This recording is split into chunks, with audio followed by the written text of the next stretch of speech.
Bonjour à tous, nouvelle vidéo consacrée aujourd'hui à un boîtier et la vidéo est un peu spéciale puisque le boîtier en question que vous pouvez découvrir si je me pousse nous a été envoyé directement de Chine par la société Gearbest. Alors il ne s'agit pas d'une vidéo sponsorisée, on ne travaille pas comme ça.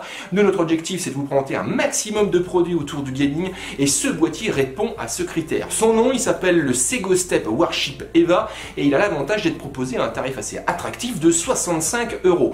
Donc ce que je vous propose c'est qu'on fasse un tour d'horizon de ses possibilités, de ses caractéristiques, parce qu'il y a quand même quelques petits points à souligner.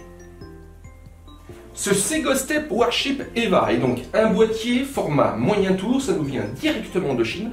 On retrouve une solution au design assez marqué, on va en reparler. Au niveau latéral, donc l'orientation gaming annoncée se justifie également par la présence ici d'une fenêtre latérale. C'est du plastique légèrement fumé et ça permet d'exposer votre configuration. On va attaquer le design. Ici, le châssis est en acier. On retrouve une façade avant en plastique et une coiffe de même nature, donc en plastique. On a également plusieurs ouvertures, c'est du metal mesh, donc ici ça va être dédié plutôt à l'aspiration. Et on retrouve une large grille sur le haut, légèrement courbée, qui elle sera dédiée à l'extraction de l'air chaud. Le cache ici noir qui apporte quand même, et qui est important au niveau du design, viendra s'enlever si vous utilisez un lecteur optique. Donc là c'est un petit peu dommage puisque ça casse un petit peu ce design. Et toujours pareil au niveau de ce design, on a un jeu donc de lignes, mais légèrement courbé, ce qui permet d'adoucir le boîtier sans lui enlever un petit caractère sportif, puisque je ne sais pas si vous pouvez le voir, on a ici au niveau de la façade avant une sorte d'élargissement, ce qui lui apporte un côté un peu racé. Le bouton power est positionné sur le haut, on retrouve également une connectique sur la gauche, donc là elle comprend 3 ports USB, 2 ports USB 2 et un port USB 3. On a également des classiques jack audio.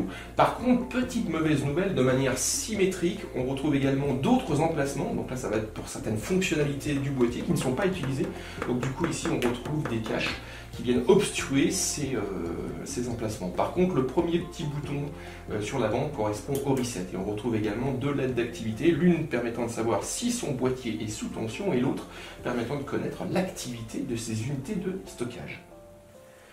Au niveau de son architecture, donc en interne, on va retrouver 2 chambres séparées, l'une qui viendra accueillir le bloc d'alimentation et les différentes unités de stockage, puisqu'on a une cage HDD, on va le découvrir dans un instant.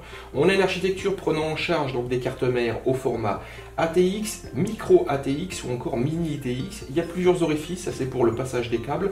La finition est assez bien travaillée. Par contre, au niveau du logement du lecteur optique, on a vu quand même un petit peu mieux, puisque là ça se résume juste à cette petite pièce en métal qui a tendance quand même un petit peu à bouger, comme vous pouvez le constater. Donc là, si vous pouvez faire abstraction de ce type de périphérique, c'est une bonne chose. Au niveau du refroidissement, alors là c'est ce que je soulignais tout à l'heure, c'est une petite mauvaise nouvelle puisque le boîtier n'est pas livré avec des ventilateurs de base. Donc du coup il faut absolument prendre en considération que malgré son tarif assez attractif de 65 €, il faudra lui adjoindre au moins 1 voire 2 ventilateurs. Et au niveau de sa compatibilité, on peut installer un 120 à l'arrière, donc là en extraction, 220 sur le haut, toujours pareil en extraction, ou encore opter pour un 120 ou un 140 mm à l'avant. Bien sûr, vous pouvez opter pour différents types de ventilateurs jusqu'à du RGB, puisqu'on a affaire ici à un boîtier équipé d'une fenêtre latérale. Côté, alors cette fois-ci, unité de stockage. On a ici, à ce niveau-là, la possibilité d'installer un SSD. Donc là, je vous l'ai préparé. Donc il s'installe de cette manière-là. On retrouve également les orifices, ça c'est pour simplifier le passage des câbles. Par contre, il faudra utiliser un tournevis. À l'arrière, on va retrouver une disposition assez classique. Comme on l'a vu, on a un cache permettant de scinder en deux chambres séparées l'architecture. Donc du coup, le bloc d'alimentation se place sur le bas. On retrouve ici l'emplacement pour la BlackPay, donc la plaque arrière de sa carte mère, pour pouvoir profiter de sa connectique arrière. On a également 7 slots d'extension, tous équipés d'équerres PCI perforés amovibles et accompagnés de vis à main. L'emplacement ici pour le ventilateur arrière. Ici, on a une structure en nid d'abeille légèrement emboutie. On se retrouve ici à l'arrière donc du plateau à carte mère. On remarque tout de suite qu'on a plusieurs orifices, ça c'est pour pouvoir organiser le câblage. On a également différentes attaches. Donc normalement le câble management ne devrait pas trop poser de problème.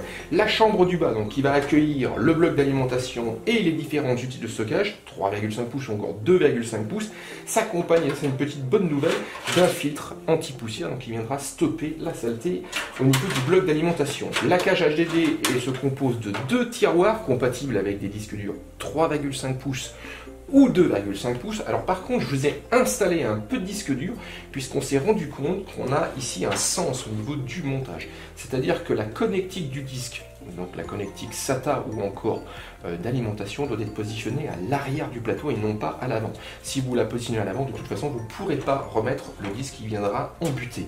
Et on remarque également que si on a un montage rapide pour les disques durs 3,5 pouces, il faudra utiliser un tournevis si on utilise un SSD. Et dernière petite remarque, on n'a également aucun système d'amortissement des vibrations au point d'attache. Ils sont en réalité déportés directement au niveau du tiroir, donc à ce niveau-là.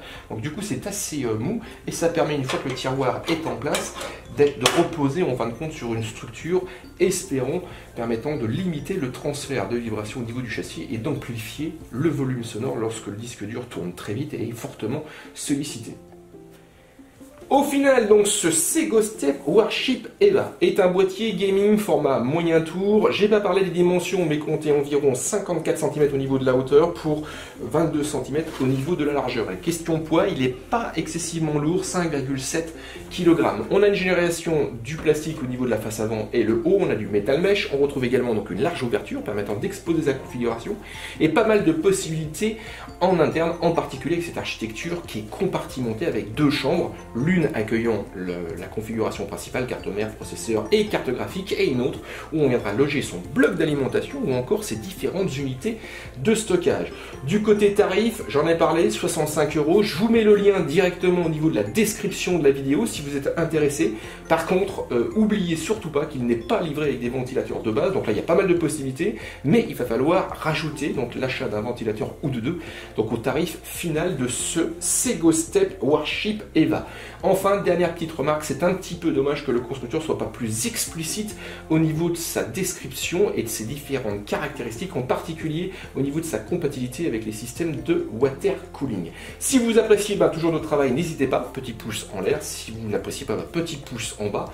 Et on se retrouve très prochainement pour de nouvelles aventures dans le domaine du hardware PC.